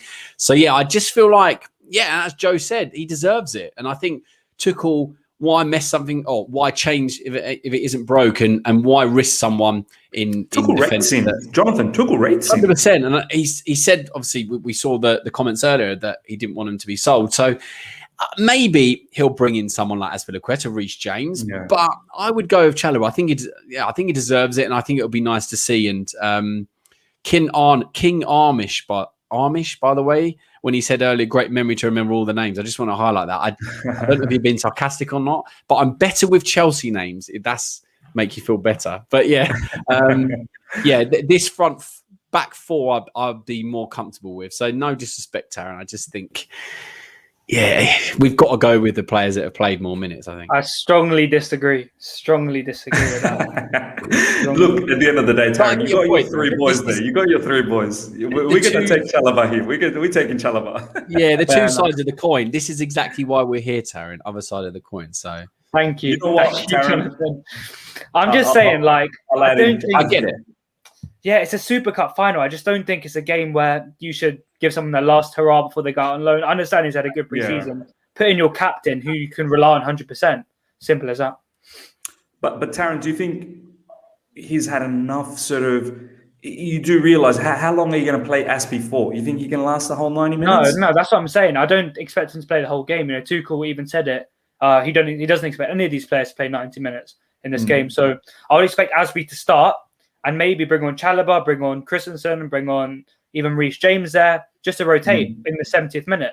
But I think Christensen came off injured in his last game, hasn't had much preseason. Silva, do not risk him, in my opinion, at all in the game. So I get it. I mean, people in the live chat may be saying, look, Chalobah, young, why bother? He's going out on loan. But he looked really good, as I said, with Rudiger and Zouma. And why risk other players? I don't know. I'm just... 45 minutes. Exactly, King Amish. Completely correct. He said this in his conference. He's clearly not going to risk anyone. So I'm on the fence on this one. I think that's one of the only. There's 6 or 7 nailed on. This is one of the only ones that Tuchel's really got to think about. 100. I think the right side. The only reason I'm going with Chalobah is what Thomas Tuchel said in the press conference, that he doesn't expect the lads that have literally came in 8 days ago to get that much game time. And he said it as well, that he doesn't expect this game to have massive changes at halftime and this and that. He's taking this serious. It's not a preseason game. It's a proper game. And when I think about it in that manner, I really can't go past Chalobah because he's been so immense. So now do 100% respect what you're saying, Taron, because any other day it's Aspie. You know it. Any other day it's Aspie. But I think this specific scenario, it is what it is. Jonathan, we'll go to you with the wing backs, and then we'll see what Taron has to say about that. So go with your 2 wing backs. Look, don't shoot me because fitness. I know Chilwell didn't play in the Euros at all, really. But it's got to be Alonso purely because Chilwell hasn't had much training. As I said, didn't get much game time. But I think it's something that Tuchel will do, Alonso. It's going to be. Probably changed, I'd say. Pulisic, Hudson-Odoi played really well in the wing backs. He really changed it up in pre-season. And right wing back looks so good again. We saw him live at Tottenham. Hudson-Odoi, because we've got so many options up front as well. He looked really good and linking up so well with another player that I hope we've all agree on will start. So I just feel his pace and his ability to unlock defence, to move them around. And as I said, Villarreal could be stubborn, could sit back. Having someone like Choi as almost a right winger could really help us. So, I feel like those that back six, which is what started against Tottenham, will probably be the ones I'd go for. Yeah, I have to agree as well, man. That would have been my selection. I think Emerson just recently joined, Chilwell as well recently joined. Taryn, any disagreement here? Unfortunately, I'm going to have to agree here. I can't. Unfortunately. Unfortunately. Unfortunately. I need to make the content a bit more, other side of the coin, as it's known as. I love it. There's some spice. Alonso has to start. I mean, obviously, if Chilwell was completely match fit, about 1,000,000% he's starting. Hudson-Odoi, he's had a great preseason. Like Jonathan said, in the flesh, he's so much quicker when you see him in real life. Like off the mark, driving at players. He's the guy that people pass to, expect something to happen. He opens up spaces. He drags a fullback out, allows space for certain Moroccan wingers to come inside and, wave their magic wand. So, I think he's had his stellar preseason. My only concern is Hudson-Odoi and Chalobah. Is Chalobah the defensive, stallion we need to cover for Hudson-Odoi going forward in a big European match, when we have, João Moreno who could be getting into that space? That's the only thing I'd say that's holding me back here. That would make Tuchel want to, start Azpilicueta there or Reece James or Christensen. Yeah. But apart from that, Hudson-Odoi has been, I'd even say, world-class in pre-season.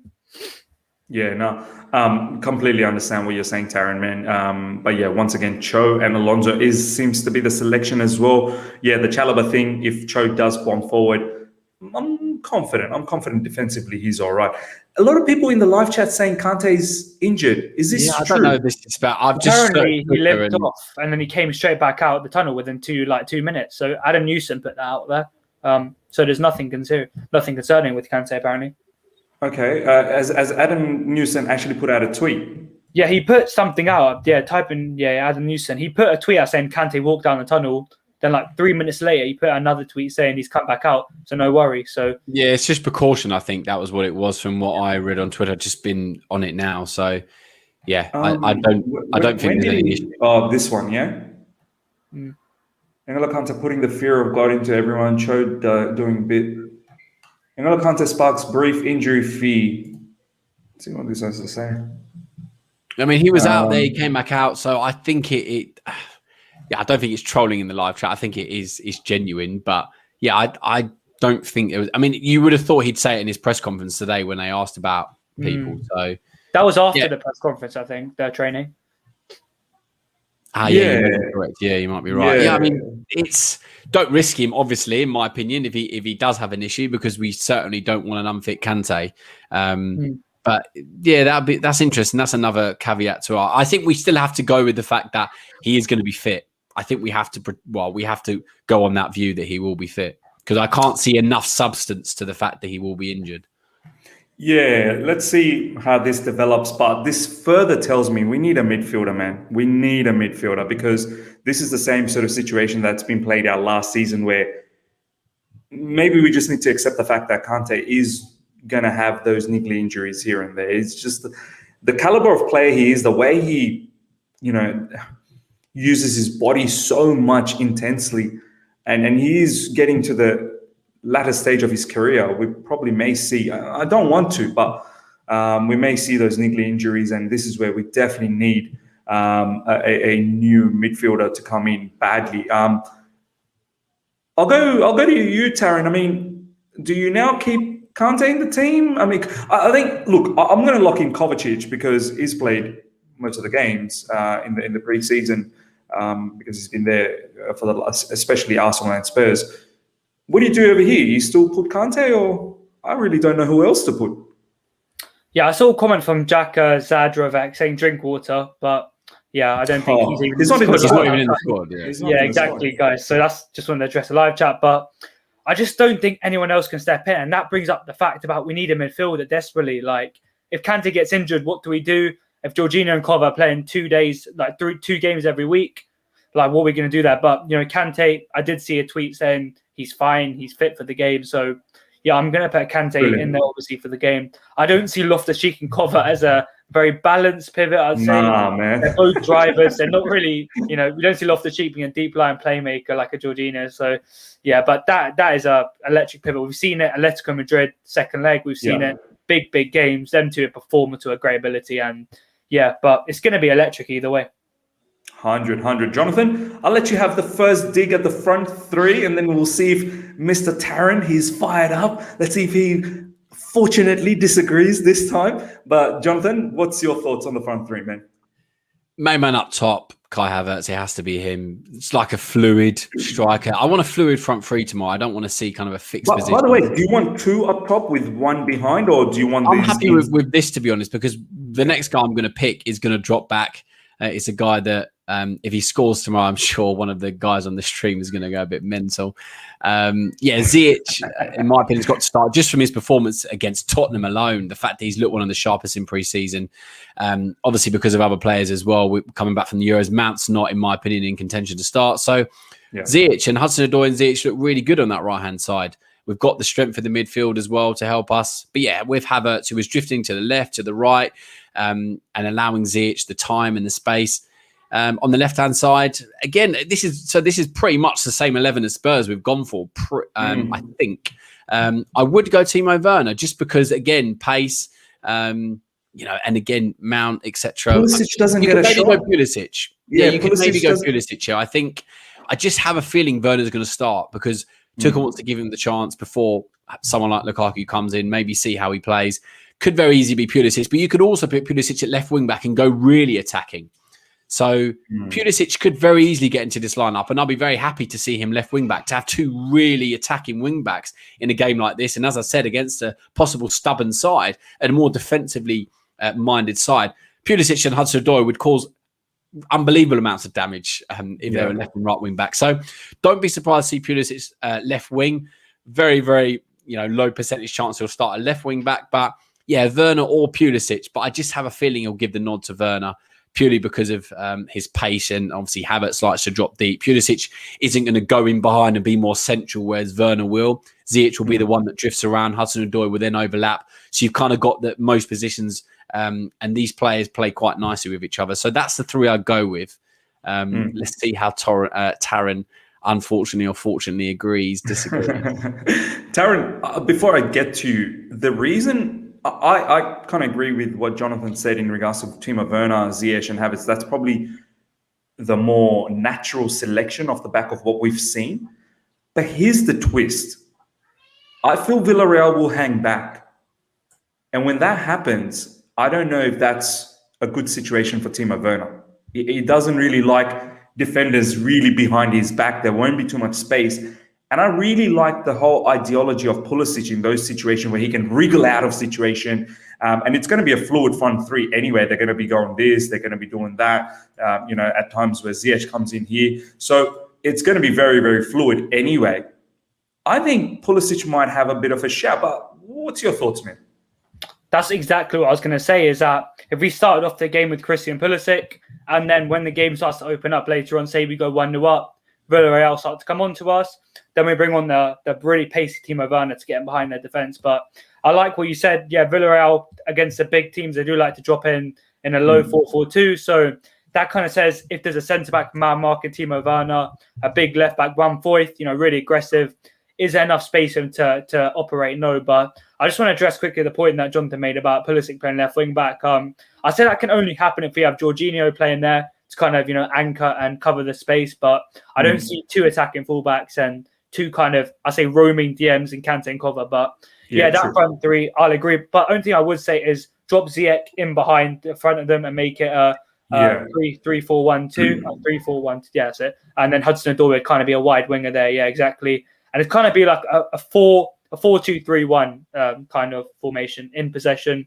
But out of possession, we will drop back into I think the browser just turned. In possession, we will drop back into a 5-2. Yeah, a 5-2-3. So in possession, it's going to look a lot like this. Alonso operating these spaces, Hudson-Odoi, driving at the defense. And in the Tottenham game, that connection was blossoming so well. Honestly, Hakim Ziyech and Hudson-Odoi. Hudson-Odoi would operate regular, then nobody would be man marking Ziyech. He'd have the Ajax freedom to curl shots in, to play passage across the box, to link up, and that's why amazing. So I'd say that is what I'd go with, that exact team. So I want to bring this up. Leno M is saying, "Lol, man said Pulisic over Werner." What he did against us on low block when Werner rested. Look, it's nothing against Timo. I think what we're trying to address here, and look, once again, I don't think Pulisic had a very good preseason at all. But the thing I want to point about Pulisic is about being fit, staying fit. The quality is there. We know the quality is there. Timo Werner as well, with his movement and his pace, is brilliant. But as what Taryn said, and I've said it as well, I'm pretty sure Jonathan will have something to say now as well in regards to this. Villarreal hanging back and being just behind his back is detrimental of how Timo plays.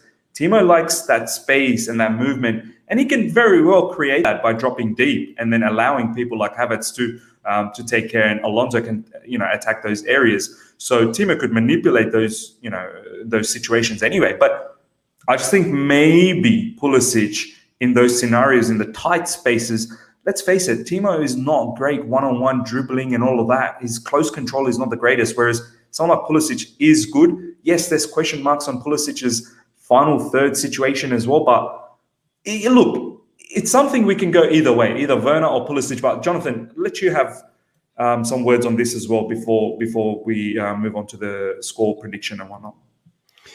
It's a tough one, as I said. I think it's 50-50. I think Ziyech and Havertz, in my opinion, are nailed on. It just depends on what kind of style he wants. So I think Werner would sit quite nicely with them, interchanging positions. Pulisic does hug the touchline a little bit, and then Alonso will then want to go forward. And I think Alonso is set in stone at left wing back. So it's really difficult. It could go either way. You can make great arguments for Pulisic or Werner. Are they both goal scorers?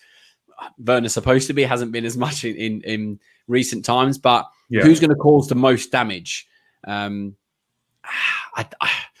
I'd have to say, if you look at dribbling and the ability to run past players, you'd have to probably go Pulisic because he offers more to the team. So I get why he's going to start, but he hasn't looked as good in preseason. I know, again, Werner, not impressed with him against Tottenham, missed a lot of chances, but it all depends on what Tuchel wants here. And that's why I think that position, the left wing back and the right centre back role, those are the two that really are going to be Tuchel that's going to have to really think about it and understand what he wants from this game. Because look, if he has a plan for the Palace game to play Werner, Havertz and Ziyech, it makes sense to play those three in this game to get a bit of rhythm. If he wants to play with Pulisic, then go with that one. So, yeah, Pulisic will give us a bit more in terms of an all-round game. But it's a 50-50 for me.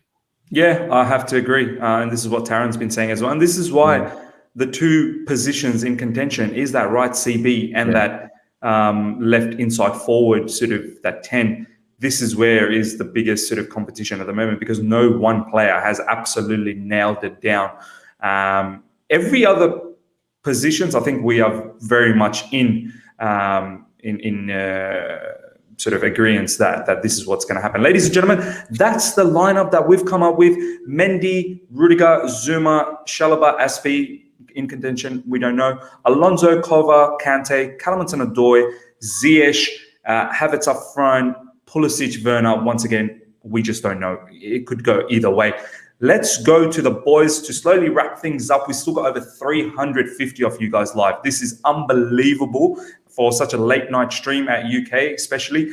Get those likes up to well over 300. And if you're here for the first time, subscribe. Someone's just said, I just hit 6.9K as well. Pedro, thank you so much. That's brilliant. We're literally 100 away from 7,000 now. So let's get running towards that. And check out the boys and their socials in the description. Taryn, my boy, score prediction. Are we going to be celebrating? Are we coming back? Are we going to just have an awesome time in 24 hours time?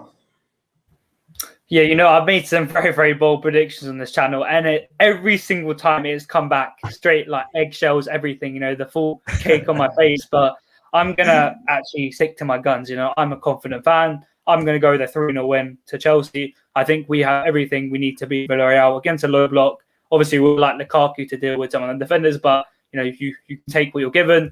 But, yeah, I'm going to go 3-0 win. Kai Havertz, Hakim Ziyech, and Callum Hudson-Odoi with the goals.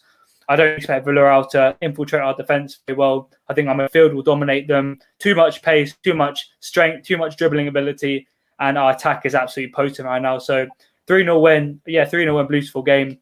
My soulmate, I was going to say soulmate there. My friend there, Bluesville game. And everything's sorted. So, yeah, I think 3-0 win. Yeah, man. I'm very confident on this particular game as well. I know I was a bit bullish about it the other day in Matisse's channel, saying 5-0, 6-0. Lukaku comes in, scores in couple. Obviously, Lukaku's not in the squad. Lukaku can't make the squad. He's not even been announced yet.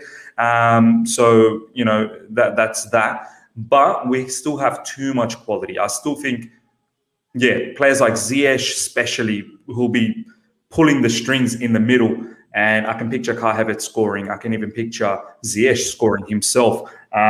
Perhaps even whether it's Pulisic or Timo Werner, we'll see what happens. Maybe even an Alonso from the left side with a drilling shot. I'm also thinking 3-0. I think our defense should be too strong for them. We should be able to negate them. I'm thinking 3-0 as well, and it should be Ziyech with the double. And Kai Havertz with 1 goal as well. I think that'll just be, oof, man. I can't wait. Let's get the show started. Literally, Ziyech scoring 2. I'm going to go mental. Jonathan, your score prediction, my man. I like what Miko and Pedro both said. Havertz masterclass incoming. Hopefully that is the case. I mean, a little bit more pessimistic. I don't want to give too high of an expectation. It's still by the way, boys, pre-season. Jonathan's boy is Kai Havertz. So if if Havertz does well, Jonathan will go nuts too. Yeah, I mean, it's funny because I was talking to my friend the other day and he was like, you wanted Havertz over Sancho, everyone wanted Sancho. You wanted Lukaku over Haaland, everyone wanted Haaland. It's like, maybe I just root for the right person. But no, I think, look, 2-1, I'm going to be a little bit more pessimistic. You know, we'll get the job done, in my opinion. It will be tough, but we should get the job done. And I'm hoping we can celebrate tomorrow night. And look, Miz is a little bit under the weather, so cheer him up by giving him the 7K subs because he's so close. I started my day watching him with Mark Bosnitz. Make sure you check out the stream before this on his new podcast with Scotty and RJ. And I'm ending it talking about the club I love. So, you know, can't go too wrong really today. So, yeah, I'm really excited for this game. 2-1. And my man Havertz. Let's remind people how good you are. Yeah, man. I think Havertz will probably get into the act tomorrow. I just think all up, Havertz will have a stellar season. And I just hope that someone like Ziyech can be just behind and help Havertz out as well. Jonathan, you reminded me of something really, really brilliant. Guys, I'm going to drop the link of Mark Bosnich's show that we had earlier on. It's a new show that we started, as Jonathan said, with Scott and RJ, Down Under Football Crew. Brilliant segment that's going to happen once a week. It will be every Monday, UK time, midday. And once a month, we're going to try and bring in a particular player or a personality or whoever we can. We got in Mark Bosnich, and it was such a brilliant conversation. Honestly, I'm just going to put that link right now there. Guys, check that out. I'm going to pin it as well. Check that video out. You guys are going to enjoy it a lot. You know, ex-Premier League player who's played a little bit in Chelsea as well, a lot in obviously Man United and Aston Villa. Some fantastic stories that he had to share with us, which was brilliant as well. So do check that out. 330 of you guys, smash the like button before you go. Get those likes up to well over 250. Share it as well. Check out my boys and their socials in the description. Go follow Taryn and his The Perfect Hat-Trick podcast. He's doing a lot of hard work there. I want to try my best to lift that particular platform as well for Taryn. I'm starting to see a lot of guests that have been featuring here that are now trickling down to Taryn as well, which is fantastic. This is the exact domino effect that I'm looking for as well. So do go and support Taryn and his work that he's doing over there. Jonathan and his Twitter, literally the link is there, guys. Just click, follow, and just talk to Jonathan. He's someone who's so good to talk to, and you're going to get legitimate, proper footballing conversation. So do check that out. And yeah, we're now literally the road to 7,000, and then we'll start with the 8,000. We don't stop. It's going to be a big season. We'll be back tomorrow, hopefully around 11:30 UK time, maybe about 12. We'll see. We'll talk about some transfer news, and then obviously we've got the review of the match. The boys will be back. The madness continues, ladies and gentlemen. The madness continues. Until next time, everyone, take care and see you.